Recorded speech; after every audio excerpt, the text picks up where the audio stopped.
So ayan, palitan natin ng mugs and tires yung ating Rubicon. Ayan. So ito guys yung nabili nating mugs nya. Ayan.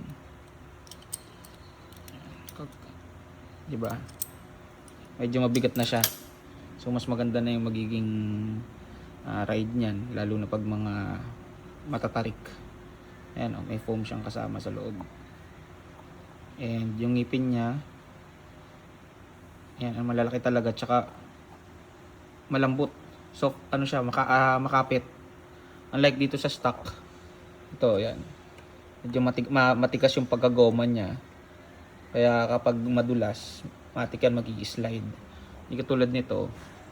Ayan mas malalaki yung ngipin. Tsaka alam mo sa pagkagoma niya makapit kasi para siyang soft compound kumbaga pagdating sa mga tires. So kahit basa o so gagawa na ako ng video pag na tawag dito na nasa trail na. Yan, testing natin yan. So ayan guys. Yung sukat niya halos pares lang pagka nakakabit. Same size lang. Ayoko naman kasi na sobrang taas. Yan. Yan. Kita nyo? Mas malapad lang siya ng konti sa stock. Ayan. Yun lang. So yung link lagay ko din sa sa comment section. Thank you.